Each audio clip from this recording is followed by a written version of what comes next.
ரெண்டு விஷயம் பார்த்தா அனிமல் படத்தில் அவ்வாறு அடி வாங்கும்போது கீழே இருக்கார் சரிங்களா பாபி தியோல். ஸோ இதை என்ன சார் பண்ணணும் அப்படின்றத ஓகேவா. ஸோ லாங் ப்ரெஸ் பண்ணிங்கன்னா இந்த மாதிரி வரும்.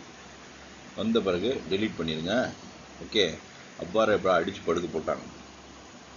ஸோ வைலன்ஸ் வந்து சேஃபாக எப்படி பண்ணுறதுன்ற ஒரு மெத்தட் இருக்குது. ஓகே, ஸோ அதை பற்றி தான் பார்க்க போகிறோம். ஸோ இது வந்து மூமெண்ட்டில் இருக்கிறது. ஓகே, ஸோ அது கரெக்டாக இது பண்ணணும். ஓகே,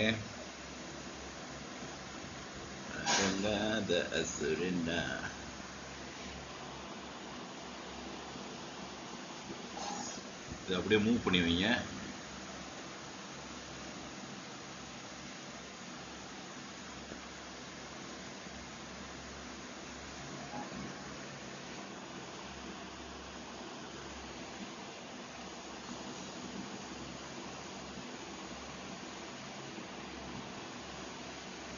மொதல் இப்படி வரைஞ்சிருக்கணும், தப்பாக வரைஞ்சிட்டோம்.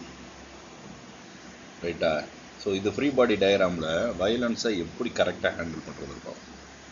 ஓகே, கரெக்டாக இதை இப்படி செலக்ட் பண்ணிட்டு, இந்த ஆப் இப்போ அவைலபிள் கிடையாது. ஸோ உங்கள் ரிஸ்கில் நீங்கள் இதை யார்ட்டையும் கேட்டு டவுன்லோட் பண்ணிக்கிங்க. அடுத்து இது சரியா. இது வந்து மெக்கானிக்கல் இன்ஜினியர்ஸ் யூஸ் பண்ணுற ஆப் தான், பயோ மெக்கானிக்ஸ் ஆப் கிடையாது. ஸோ இதுதான் அப்பாரோட கழுத்து சரியா. ஸோ இங்கேருந்து வருது கை. ஓகேவா, கை. இது கால். காலை வச்சு ஒன்றுமே பண்ண முடியாது. ரைட்டா, கையை வச்சு தான் எதுவும் பண்ணணும். அப்போ கையோட மூமெண்ட்டு இதை சிமுலேட் பண்ணணும். ஓகேவா, அவர் தடுக்கிறாரு, கையை வச்சு தடுக்கிறாரு. இப்போ மேலே இருக்கிற ஆள் ஏன் அனிமல் மூவி வச்சு சூஸ் பண்ணுறோம்னா இது கரெக்டாக வராது. ஓகே, இது பெஸ்ட்டு. அனிமல் மூவியை நம்ம எதுக்கு சூஸ் பண்ணுறோம்னா மெயின் ரீசன் இருக்குது. ஸோ இது பாடி கிளாம்பிங் ஆட்டம் இருக்கும். ஓகேவா, இப்போ இவர் இதை ஸ்டாப் பண்ணணும்னா இந்த கையை வச்சு தான் ஸ்டாப் பண்ணணும். இப்போ ரன்பீர் கபூர் மேலே இருக்கார். ஓகே, இப்படி இருக்கிறவர். ஓகே,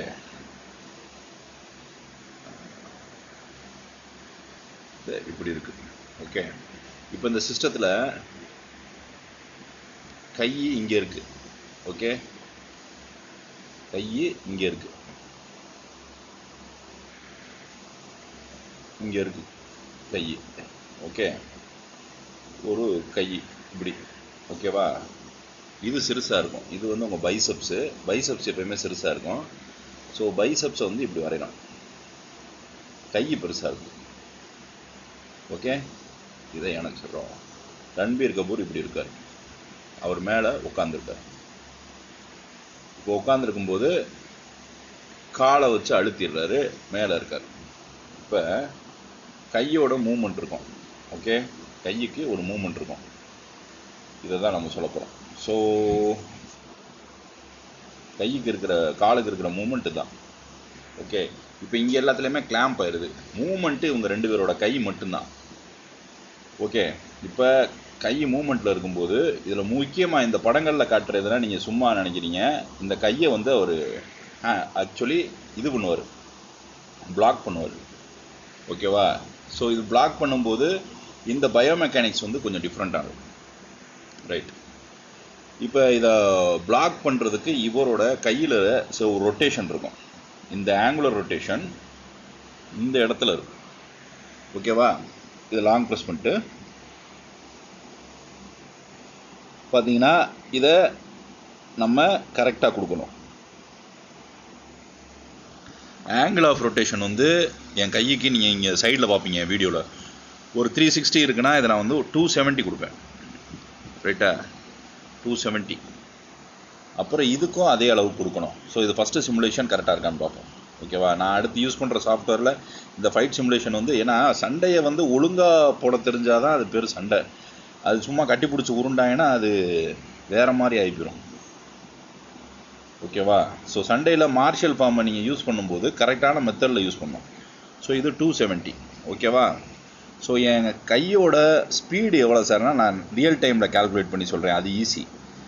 ஸோ ரொட்டேஷன் பெர் மினிட்னு எடுத்துக்கிட்டோம்னா இது வந்து 30 frames per செகண்டுக்கு கை மூவ்மெண்ட் ஆகும்போது எனக்கு தெரிஞ்சு வந்து இன்னும் கொஞ்ச நேரத்தில் அதை அனாலிசிஸ் போடுறேன்.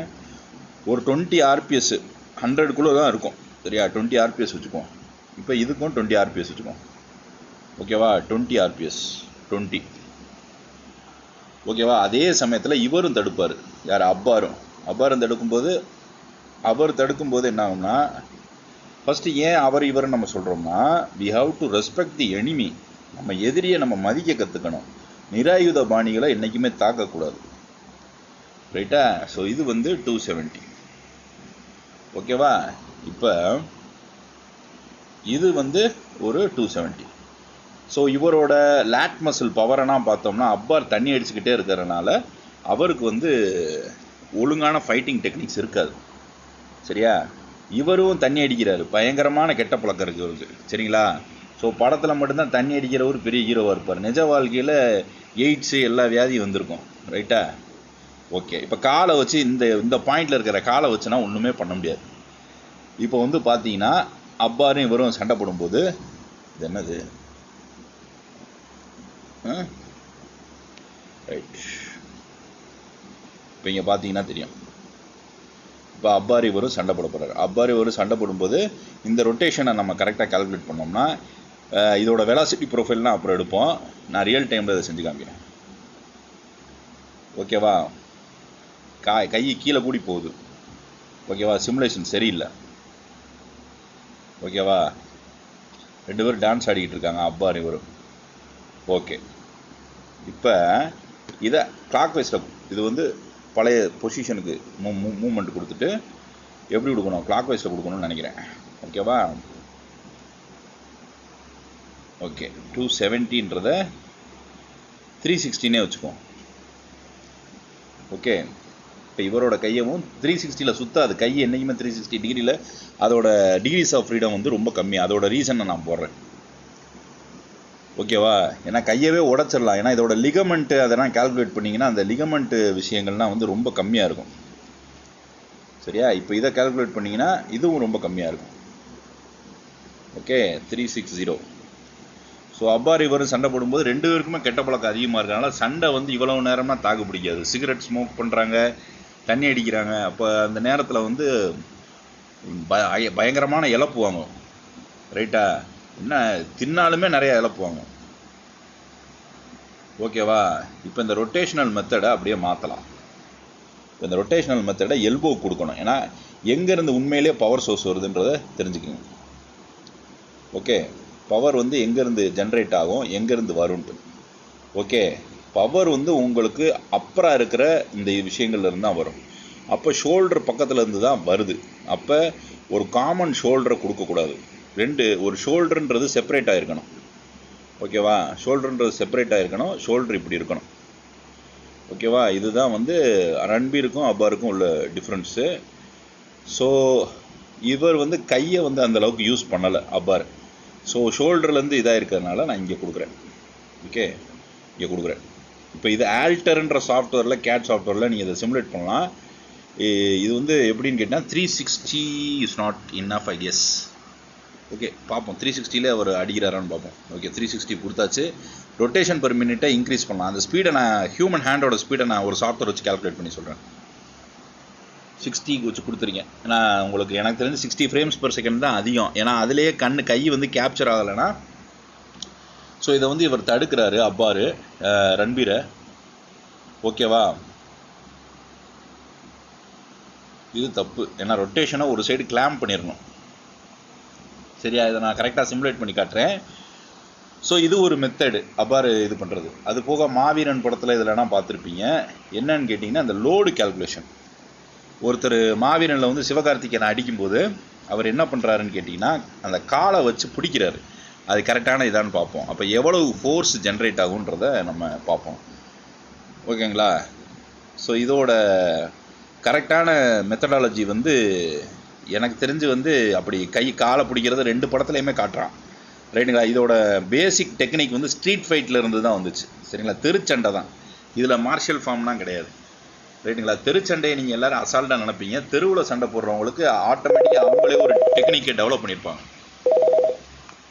ஓகேவா. அவங்களே ஒரு டெக்னிக்கை டெவலப் பண்ணியிருப்பாங்க. இப்போ இந்த இடத்துல சிவகார்த்திகேயன் இருக்கார், சரிங்களா? ஸோ சிவகார்த்திகேயனை வந்து நான் ஹீரோவாக அந்த படத்தில் அக்செப்ட் பண்ணுவேன். நான் அவருக்கு அதில் எந்த ஒரு கெட்ட பழக்கமும் இல்லை, எனக்கு அது ரொம்ப பிடிக்கும். ரைட்டா? மாவீரன் படத்தில் அவருக்கு எந்த கெட்ட பழக்கமும் இல்லை, ஒரு அப்பாவியாக இருக்கார். ஆனால் அவர் எல்லாரும் தொல்லை பண்ணுறதுனால அப்படி மாறிடார். ஓகேவா? ஏன்னா அந்த அப்படி இருந்தால் தான் சண்டையை போட முடியும். நீங்கள் இந்த படத்தில் காட்டுற மாதிரினா நான் ஒரு நாள் முழுக்க தண்ணி அடிச்சுக்கிட்டு காலிலேருந்து எங்கிட்டாச்சும் ஓடி போயிட்டு வந்துட்டு அப்படின்னா சண்டைனா போட முடியாது. உடம்பு பெருசாக இருந்தாலே சண்டை போட முடியாது. ரைட்டா? அது காரணம் இருக்குது. ஆனால் எல்லா உடம்பும் அப்படி இருக்காது. அது கலாபவன் மணி ஒரு எக்ஸாம்பிள், பயங்கர ஃப்ளெக்சிபிளாக இருக்கும். இப்போ இங்கே வந்து பார்த்தீங்கன்னா சிவகார்த்திகேயன் வந்து இப்படி கையை வச்சு கிளாம்ப் பண்ணுறாரு. அந்த படத்தில் பார்த்தீங்கன்னாலே தெரியும், கையை வச்சு இப்படி கிளாம்ப் பண்ணுறாரு. அவர் தலை இது சிவகார்த்திகேயனை வில்லன் மிதிச்சிடுறாரு. வில்லனுக்கு நிறைய கெட்ட பழக்கம் இருக்குது, தண்ணி அது மாதிரி கெட்ட பழக்கம் இருக்கிறதுனால அவரோட மசில் ஸ்ட்ரென்த்லாம் பார்த்தீங்கன்னா அந்தளவுக்கு இருக்காது, சரிங்களா? இருக்க வாய்ப்பு கிடையாது. ஸோ இப்படி இருக்கும் கால். இப்போ இவர் என்ன பண்ணுறாரு, சிவகார்த்திகேயன் வில்லன் வந்து காலை வச்சு இப்படி மிதிக்கிறார். ரைட்டா? வில்லன் வந்து இப்படி காலை வச்சு மிதிக்கிறார். ஓகே, இப்போ இந்த இடத்துல வந்து நான் ஒரு ஃபோர்ஸ் அப்ளை பண்ணுறேன். இது வந்து கரெக்டான சிமுலேஷன் கிடையாது, இருந்தாலும் நான் ஹியூமன் பாடி மெக்கானிக் சிமுலேஷனை நான் இது பண்ணுறேன். ரைட்டா? இங்கே வந்து மிதிக்கிறார். மிதிக்கும்போது இவர் இந்த கையை வச்சு இப்படி ரெண்டு கையையும் வச்சு பிளாக் பண்ணுறாரு. ஃபோர்ஸ் இப்படி இருக்குது. ஓகேவா? இது வந்து நம்ம காலை வச்சு மிதிக்கிறது ஒரு டோ, அதாவது ஒரு காலில் இருக்கிற எலும்பு ஒடிக்கிற அளவுக்கு இருக்கும். 80 LBSனா 80 நியூட்டன் கிட்ட நான் சும்மா ஒரு குத்து மதிப்பாக போட்டுக்கிறேன். ஓகேவா? போட்டுட்டு அடுத்த காலை எடுத்து இங்கே மிதிக்கிற மாதிரி வச்சுக்கோம், இந்த கையில். சரியா? இது ரெண்டையுமே அவர் தூக்குறாரு ஹீரோ.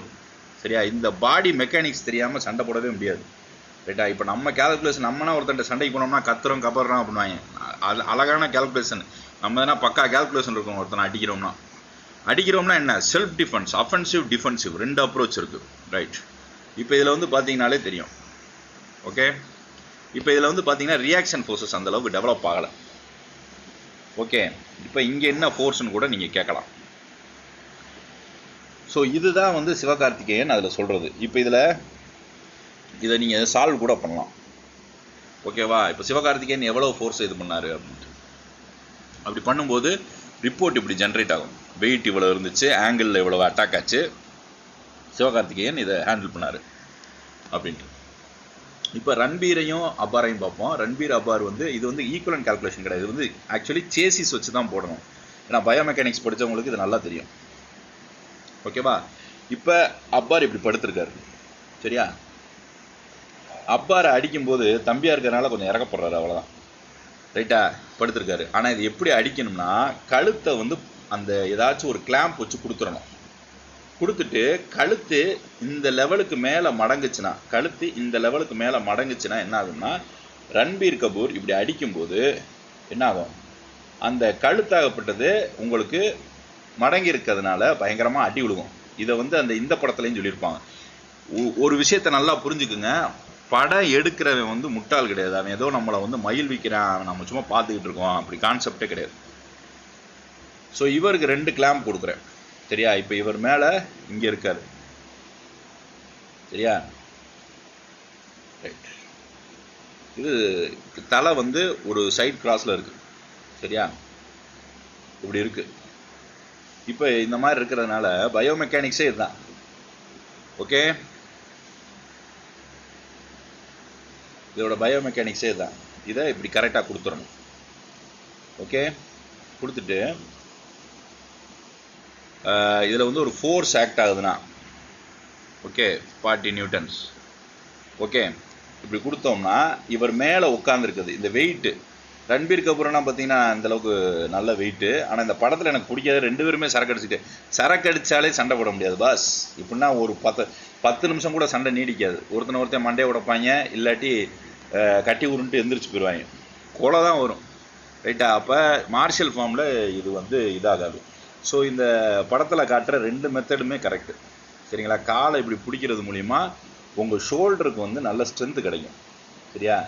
ஷோல்டருக்கு ஸ்ட்ரென்த்து கிடைக்கும். அதை தான் அந்த சிவகார்த்திகேயன் அந்த படத்தில் 2 படத்துலையுமே அதை ஒரே ஸ்டண்ட் டைரக்டர் ஒர்க் பண்ணியிருக்காங்களா இல்லை எனக்கு தெரிஞ்சு. ஸ்டண்ட் டைரக்டர் மார்ஷல் ஆர்டிஸ்டாக இருந்தால் பிரச்சனை இல்லை, அவங்க ஸ்ட்ரீட் ஃபைட்டர்ஸாக இருந்தாங்கன்னா நிறையா பொன்னம்பலம், இந்த ஆனந்த்ராஜ், இந்த மாதிரி நடிகர்களே சொல்லியிருக்காங்க, நாங்கள் ஒரு காலத்தில் தெருவிலே சண்டை போடுவாங்க பயங்கரமாக அப்படின்ட்டு.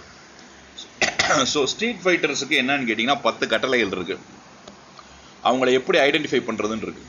சரியா? ஸ்ட்ரீட் ஃபைட்டர்ஸை நீங்கள் எப்படி ஐடென்டிஃபை பண்ணணும்னா, மார்ஷியல் ஆர்டிஸ்ட்டுக்கும் ஸ்ட்ரீட் ஃபைட்டர்ஸுக்கும் நிறைய டிஃப்ரென்ஸ் இருக்குது. ஒரு ஃபார்மை கற்றுக்கிட்டவன் சீக்கிரத்தில் சண்டைக்கு போகிறான். இப்போ செங்கலை உடைக்கிற மாதிரினா நான் போய் அவனை அடித்தேன்னா செத்து போயிடுவான். ரைட்டுங்களா? அப்போ மார்ஷியல் ஆர்டிஸ்ட்டுக்கும் தெருவில் சண்டை போடுறவனுக்கு என்ன வித்தியாசம்னா, அவனுக்கு தெருவில் சண்டை போட்டு அது ஒரு ஆனந்தத்தை கண்டுருவான். அவன் ஒவ்வொரு சண்டைக்கும் வந்து தன்னை ரொம்ப ப்ரிப்பேர் ஆகி வச்சுக்கிட்டே இருப்பான். ஒவ்வொன்றுமே வந்து பயங்கரமான ஒரு எக்ஸ்பீரியன்ஸ்ன்னு நினைப்பான். சரிங்களா? பட் ஆனால் மார்ஷியல் ஆர்டிஸ்ட்டு கத்துறதுக்கு காரணம் அவனுக்கு ஒரு சத்தன்றது ஒருத்தனை பயமுறுத்தும். சரிங்களா? அதுக்காண்டி தான் கத்துறது. இப்போ நான் மேக்ஸிமம் ஃபைட் பண்ணேன்னா கத்த தான் செய்வேன். இல்லைன்னு கிரிக்கெட் வாங்க அப்படி கிடையாது. உங்கள் சவுண்டுன்றது அவனுக்கு ஒரு வார்னிங்காக இருக்கும். ரைட்டுங்களா? ஸோ ஒரு டிசிப்ளின் இல்லாத ஃபைட் ஃபார்ம்னா ஸ்ட்ரீட் ஃபைட்டு தான். ஸ்ட்ரீட் ஃபைட்டர்ஸ் வந்து திடீர்னு அவன் கையில் கிடைக்கிறத தூக்கி அடிப்பான். இப்போ வந்த படம் ஃபைட் கிளப்பில் கூட பார்த்துருப்பீங்க. ஸோ இது ஒரு type of fight. So street fight எல்லாமே வந்து நம்ம போய் ஸ்போர்ட்ஸ் ஃபைட்டு வேறு, ஸ்ட்ரீட் ஃபைட் வேறு. அப்போ ஸ்போர்ட்ஸ் ஃபைட்டுக்கும் ஸ்ட்ரீட் ஃபைட்டுக்கும் என்ன சார் வித்தியாசம்னு கேட்டிங்கன்னா, ஸ்போர்ட்ஸ் ஃபைட் வந்து அந்த அளவுக்கு ஒரு பிரச்சனை வராது. ஆனால் இப்போ எம்எம்எம்லாம் கையை உடைக்கிறாங்க, காலை உடைக்கிறாங்க, உயிர் சேதம் இல்லாமல் பண்ணுறாங்க. ஸோ இது வந்து மார்ஷியல் ஆர்ட்ஸுக்கும் ஸ்ட்ரீட் ஃபைட்ஸுக்கும் உள்ள டிஃப்ரென்ஸ். 2 வகையான ஃபைட் தான் இருக்குது. இந்த ஃபைட்டர்ஸ் வந்து நிறையா டைப் இருக்கான். சரிங்களா? ஸோ இது வந்து ஒரு மெத்தடு. சரிங்களா? இப்போ இதை ஒரு ஸ்டெப் பை ஸ்டெப்பாக பார்ப்போம். இது வந்து எப்படி ஒருத்தவங்க மேலே உட்காந்துட்டோம்னா அவங்கள அடிக்கும்போது கையோட ஆர்பிஎம் எவ்வளோ இருக்கணும். ஆக்சுவலி ஹூக் பஞ்ச், இப்போ காட்டுறதெல்லாம் ஹூக் பஞ்சு. சரிங்களா? ஸோ இதுதான் ஒரு 6 வகையான மெத்தடு. இது போக லே டவுன் ஃபைட்டில் திடீர்னு இந்த அம்பான் இந்த படத்தில் வந்தது, அது பேர் என்ன, அவிஷியம், அந்த படத்தில் வந்தது. உண்மையிலே வந்து அப்படி ஒரு 40 பேரை தூக்கி போட முடியுமானா கரெக்டான மார்ஷியல் ஃபார்ம் தெரிஞ்சவன் அதை பண்ண முடியும். சரிங்களா? ஆனால் அது ஒரு ரவுடி பண்ணுறதா அந்த படத்தில் காட்டுறாங்க. நல்லா தண்ணி அடிச்சுட்டு, நல்லா கஞ்சா அடிச்சுட்டு, நைட்டு முழுக்க. இதெல்லாம் பயங்கரமான டிசிப்ளின் வேணும். சரிங்களா? டிசிப்ளின் இல்லாமல்னா ஒரு மார்ஷியல் ஃபார்மை நீங்கள் கற்றுக்கவே முடியாது. ஈவன் வந்து நீங்கள் ஒரு லேடிஸ் மேட்டர் இருந்தால் கூட உங்களுக்கு மார்ஷியல் ஃபார்ம் வந்து அடாப்ட் ஆகாது உடம்புக்கு. சரிங்களா? அது வந்து ரொம்ப ஒரு டிசிப்ளினான ஒரு மார்ஷியல் ஃபார்ம்.